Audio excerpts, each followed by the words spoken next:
Welcome to The Explainer. Today, we are diving deep into the incredible story of modern India. It's a nation where ancient folk traditions are meeting AI-powered futures, and where a 17-year-old squash prodigy and the Dalai Lama are somehow both winning on the world stage. So let's get right into it. Okay, so here's how we're going to break it all down today. We're going to kick things off with individuals making a huge global impact. Then, we'll see how that same kind of spirit is preserving centuries of heritage back home. From there, we'll pivot to the future, what's happening in innovation in education, and finally, we'll connect all those dots to really understand India's growing power on the world stage. First up, let's talk about excellence. We're putting the spotlight on some truly incredible people who are earning major recognition across the globe in pretty much everything, from music and literature to science and sports. I know, right? It seems like a pretty random pairing, doesn't it?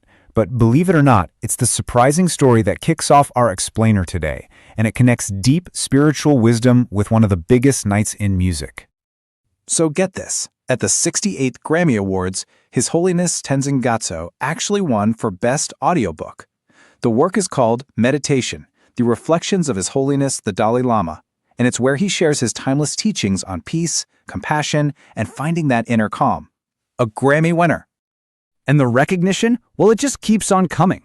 Over in the world of science, Indian-American climate scientist Veerabhadran Ramanathan has been awarded the 2026 Crawford Prize, and that's a huge deal. It's often called the Nobel of Geosciences.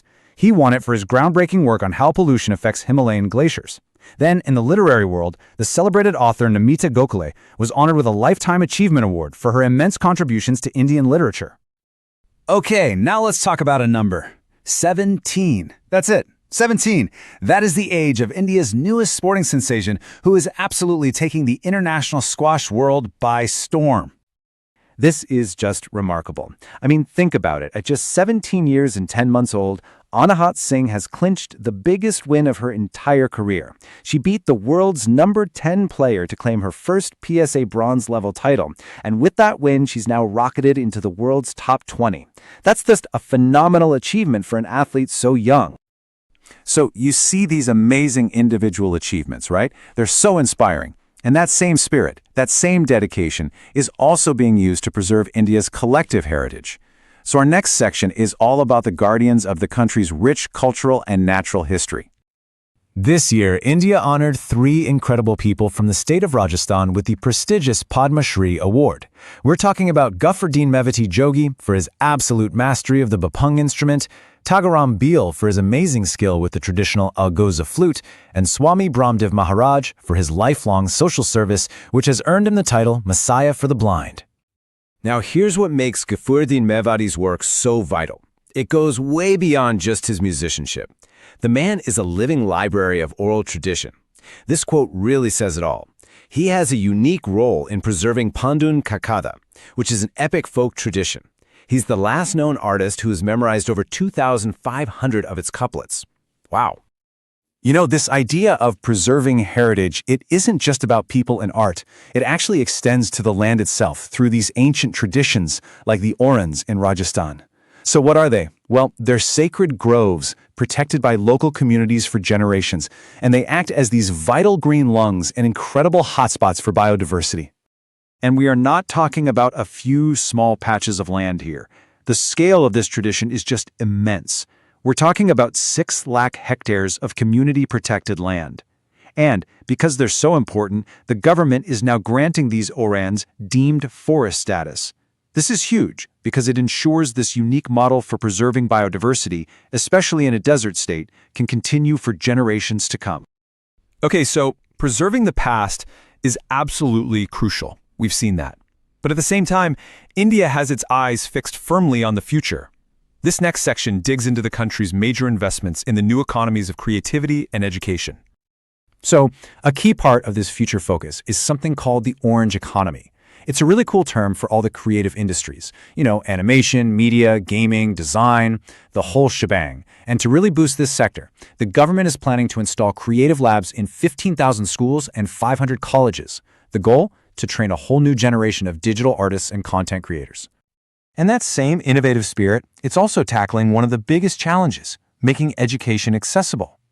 The educator Dr. Mukesh Pancholi was just honored with the Next Gen Icon Award for his incredible work. He runs an institution that provides top-notch education to students from economically weaker sections for a tiny fee of just 99 rupees. It's just amazing. Okay, so we've seen the culture of the heritage, the innovation happening on the ground. But how does all of this connect to India's evolving role in global politics and technology? It's time to zoom out and look at India's place on the world stage. So to really get a handle on India's global strategy, you've got to understand two key ideas: hard power and soft power. Hard power, that's the easy one to understand. It's influence through military or economic muscle. But then there's soft power, which is influence that comes from how appealing a country's culture, values, and diplomacy are to the rest of the world. And this is exactly where all that stuff we were just talking about, the heritage, the creative industries, really comes into play. In the latest Global Soft Power Index, India ranked 32nd. Now, what that number really reflects is how the world sees the nation's culture and its values. And that's a kind of currency that's becoming more and more important in international relations. But look, in today's world, global influence isn't just about culture. It is absolutely about technology. And that brings us to a new and really important alliance called Pax Silica, which literally translates to peace through silicon. It's a strategic group focused on those tiny little chips that power our entire world, from our phones all the way up to missiles. So India is now at a crossroads. It's considering joining this US-led alliance, which is really designed to counter China's dominance in the semiconductor industry. And this is a major strategic decision. I mean, the upsides are huge. You're talking access to advanced tech, becoming a manufacturing hub, creating jobs. But the potential downside? It could challenge India's traditionally independent foreign policy. It's a tough call. All right, to wrap things up, let's do a quick-fire round on a few other key developments that kind of reflect these same tensions between domestic politics, global business, and social change. So, on the domestic front, two big stories to keep an eye on. In politics, the situation in Manipur remains really tense, and it looks like President's rule might be extended. And in the business world, Adani Defense is finalizing a massive deal with the Italian company Leonardo, which would mark the return of its subsidiary to India's defense sector. And speaking of Italy, the city of Turin recently saw some violent protests after police evicted a social center that had been there for a very long time. The clashes really highlight some of the ongoing social tensions in the country, and that just adds another layer to the European political landscape that Indian businesses and diplomats have to navigate.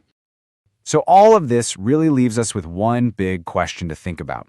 As India masterfully balances preserving its incredible heritage with its race towards a technological future, what do you think will truly be the source of its global influence? What's going to define its power in this brand new era?